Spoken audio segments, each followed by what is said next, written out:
Bible prophecy is active and unfolding daily. Zechariah 12, Isaiah 17, Psalm 83, Ezekiel 38. Here is what the LameStream Media is not telling you. Shalom, my friends. Welcome to this week's newscast. From Foreign Policy, ISIS in Iraq appears to be on the brink of defeat as it lost its last urban strongholds in recent weeks. But an unreleased analysis presented at recent coalition meetings by the UN speaks to a much more fluid situation on the ground, one characterized by the real possibility of an ISIS resurgence. According to the UN, 5 of the newly liberated areas urgently require stabilization. Quote, "There is a risk that if we don't stabilize these areas quickly," areas that are centered around ISIS's former strongholds in northern Iraq, "violent extremism could emerge again. The military gains that have been made against ISIS could be lost," close quote, said Lisa Grand, head of the UN Development Program in Iraq. Then from the Washington Examiner, UNRWA, I don't think I ever heard of that before. Whatever it is, it has become the poster child for UN bureaucratic bloat, mission creep, and twisted morality. When the UN created UNRWA in 1949, it was meant to be a temporary agency to address a temporary problem.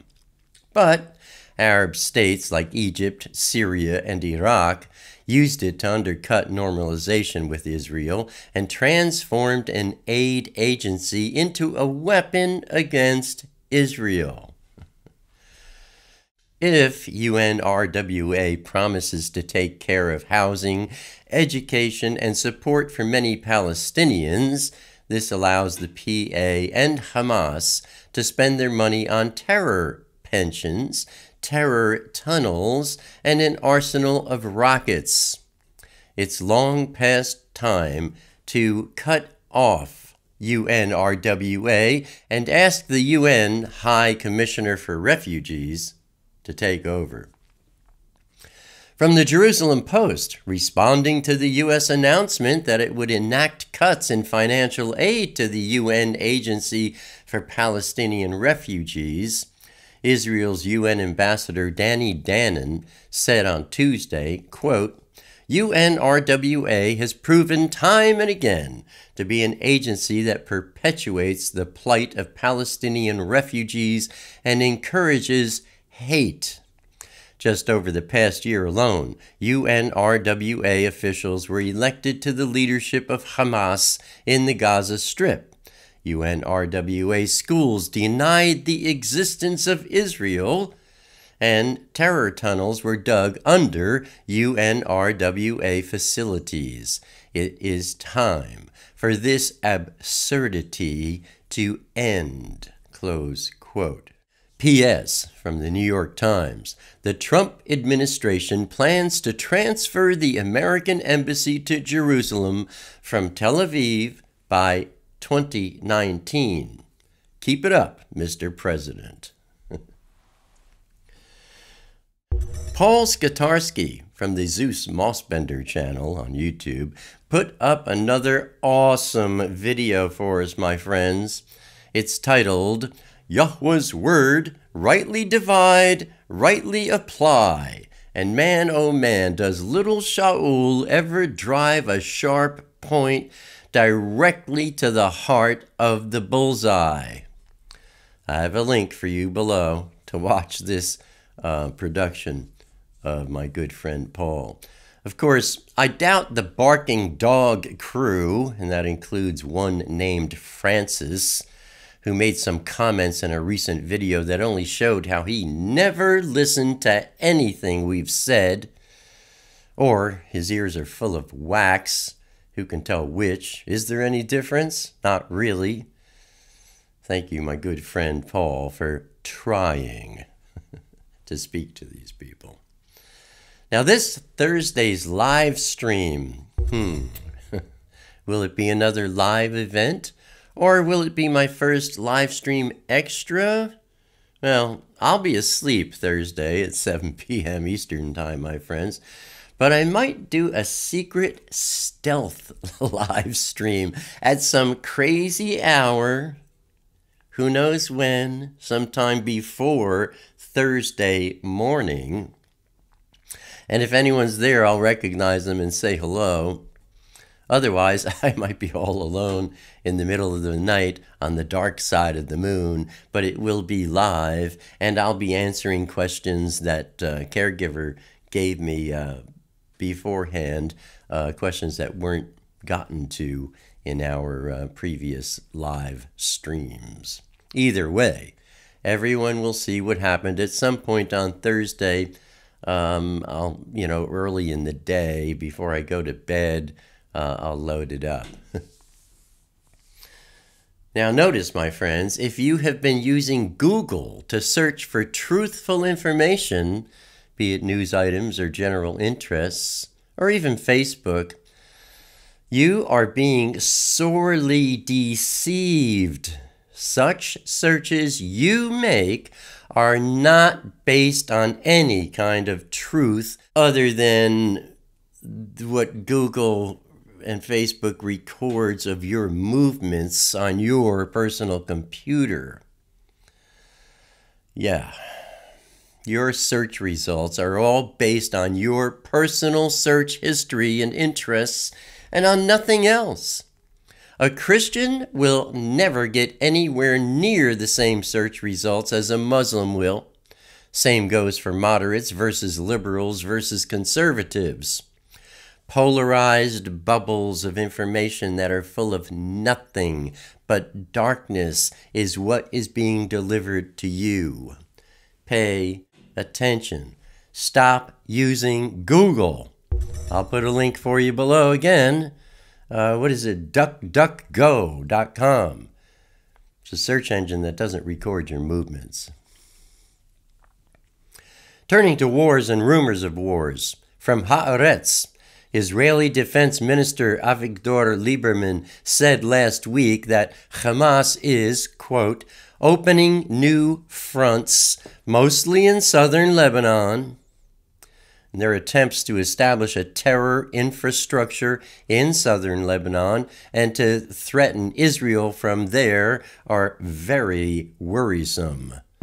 All of this sudden friendship between the senior Hamas representative in Lebanon, Saleh al-Arori, and Hezbollah leader Nasrallah is something we are watching carefully, close quote. And on Tuesday, January 16th, something that's becoming an all too common occurrence as of late, from the Times of Israel, Israel carried out airstrikes at the Meza military airport southwest of Damascus on Tuesday night, possibly hitting a Hezbollah weapons depot. Then from Italy's Ansa Med, after two anti-ISIS coalitions, one led by the United States and the other by Russia, the military defeat of ISIS in Syria and Iraq was announced last week. Groups affiliated with ISIS have taken some areas of central Syria. So, go ahead and make your announcements of success, U.S. and Russia, but maybe you should wait a day or two next time before you start bragging about something that hasn't actually happened.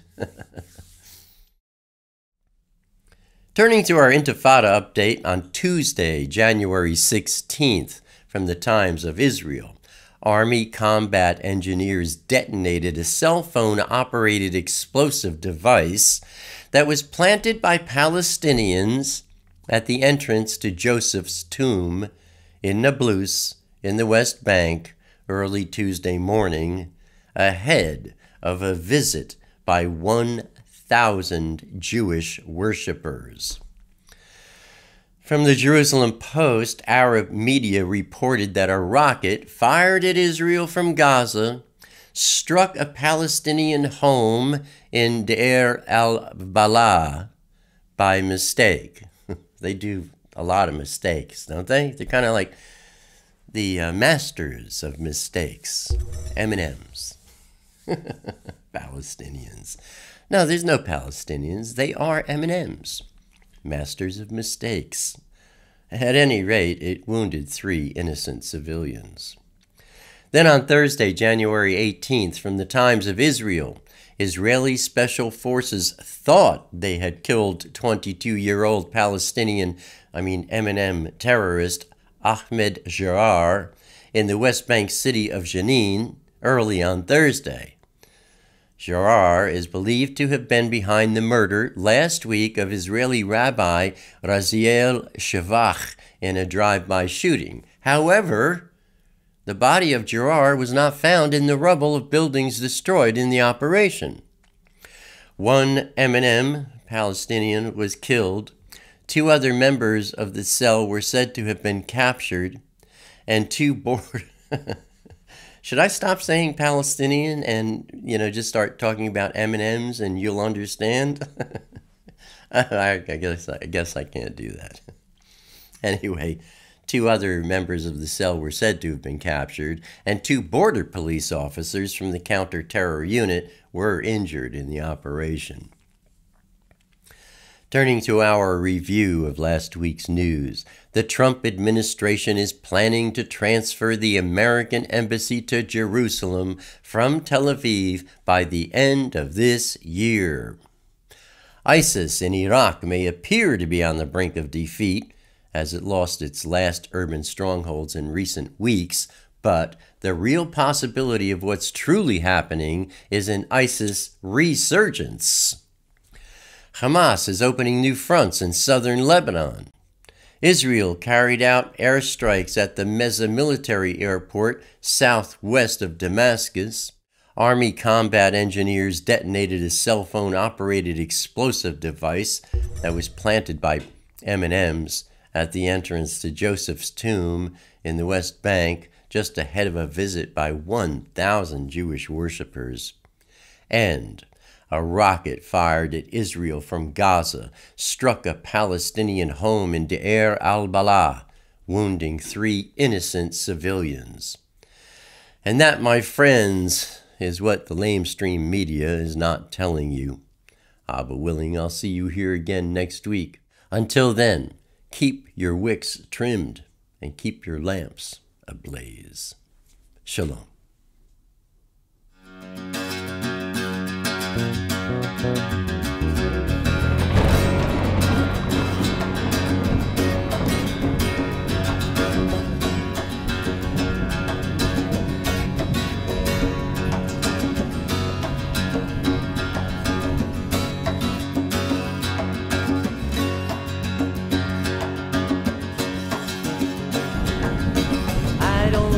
Crowded rooms, I need more space than I consume.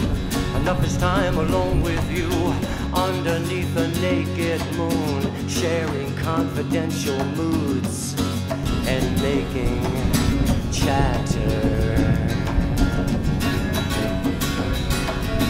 Mockingbird nocturnal sings notations of eternal things, entering the quantum breeze, flying not for want of wings. He lights his gaze on you and me, simply because we matter.